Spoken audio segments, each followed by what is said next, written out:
आज आपण एका अशा तत्वज्ञानाबद्दल बोलणार आहोत जे देव आणि मानवाच्या नात्यावर एक अगदी वेगळा विचार मांडतं.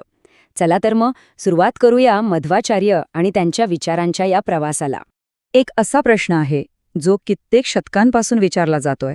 देव आणि मानव खरंच एक आहेत का? यावर खूप विचारमंथन झालंय, अनेक मतं मांडली गेली आहेत. पण साधारण 13व्या शतकात एका तत्वज्ञाने या प्रश्नाचं एक असं उत्तर दिलं जे धाडसी होतं, क्रांतिकारक होतं. आणि ते होते मध्वाचार्य. त्यांनी त्या काळातल्या प्रचलित विचारांना थेट आव्हान दिलं. तर पाहूया कसा झाला या ज्ञान सूर्याचा उदय. तर मध्वाचार्यांचा जन्म झाला होता कर्नाटकात. उडपीजवळ पाजक नावाचं एक गाव आहे तिथे. त्यांचे आई वडील होते मध्यगेहा नारायण भट्ट आणि वेदवती. आणि अगदी लहानपणापासूनच ते भगवान विष्णूचे मोठे भक्त होते. त्यांनी आपले गुरु अच्युत प्रकाश यांच्याकडून वेद आणि उपनिषदांचं शिक्षण घेतलं.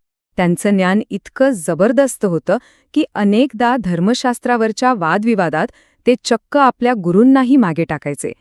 यावरूनच त्यांच्या बुद्धिमत्तेचा आवाका लक्षात येतो.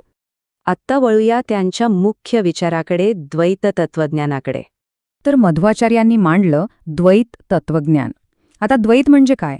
सोप्या भाषेत सांगायचं तर देव म्हणजे ब्रह्म आणि आपला आत्मा हे दोन्ही घटक पूर्णपणे वेगळे आहेत आणि ते कायमच वेगळे राहणार. मग देव आणि मानवामध्ये नेमका फरक तो काय? तर मध्वाचार्यांच्या मते देव म्हणजे स्वामी, ज्यांचं अस्तित्व स्वतंत्र आहे, आणि मानव तो आहे दास, जो पूर्णपणे देवावर अवलंबून आहे. मानवाला स्वतंत्र असं अस्तित्वच नाही. आणि त्यांच्यासाठी सर्वोच्च आत्मा म्हणजे भगवान विष्णू. त्यांचा एक महत्त्वाचा विचार असा होता की हे जग मिथ्या नाही, ते ब्रह्मचैतन्याने भरलेलं आहे. म्हणजे काय?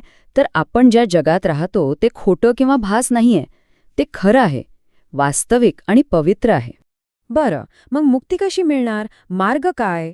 तर उत्तर एकच, सर्वोच्च आत्मा म्हणजेच भगवान विष्णू यांची निस्सीम भक्ती. त्यांच्या शिकवणीचा साल हाच होता की केवळ भक्तीनेच मुक्ती मिळू शकते. हे विचार फक्त पुस्तकांमध्ये नव्हते. मध्वाचार्यांनी ते प्रत्यक्षात आणले. कसं? चला पाहूया. आपले विचार लोकांपर्यंत पोचवण्यासाठी ते संपूर्ण भारतभर फिरले. मोठमोठ्या चर्चांमध्ये भाग घेतला. आणि अशाच एका प्रवासात त्यांना गोपीचंदनाच्या चिखलात भगवान श्रीकृष्णाची एक मूर्ती सापडली. त्यांनी ती मूर्ती उडुपीला आणली आणि तिथे श्रीकृष्ण मठाची स्थापना केली. एवढ्यावरच ते थांबले नाहीत, तर कृष्णभक्तीचा प्रसार व्हावा म्हणून त्यांनी तब्बल 8 मठ स्थापन केले. आणि त्यांच्या या कार्यामुळे ज्ञानाची ही नदी पुढेही अविरत वाहत राहिली. त्यांनी अनेक महत्त्वाचे ग्रंथ लिहिले, जसे की गीताभाष्य, महाभारत तात्पर्यनिर्णय, विष्णू तत्वनिर्णय, भागवत तात्पर्यनिर्णय, सूत्रभाष्य आणि मायावाद खंडन. या ग्रंथांमुळेच त्यांचं तत्वज्ञान पुढच्या पिढ्यांपर्यंत पोचू शकलं. आणि हा वारसा पुढे नेला ते त्यांच्या शिष्यांनी. पद्मनाथ तीर्थ, नरहरी तीर्थ, विजयेंद्र तीर्थ, वादिराज तीर्थ यांसारख्या अनेक शिष्यांनी द्वैत तत्वज्ञानाचा प्रसार केला आणि ते जिवंत ठेवलं. तर हे सगळं ऐकल्यावर एक प्रश्न मनात येतो, भक्तीमध्ये स्वातंत्र्य आणि अवलंबून असणं यात नेमका फरक काय? मध्वाचार्यांच्या तत्वज्ञानाच्या प्रकाशात यावर विचार करायला नक्कीच हरकत नाही.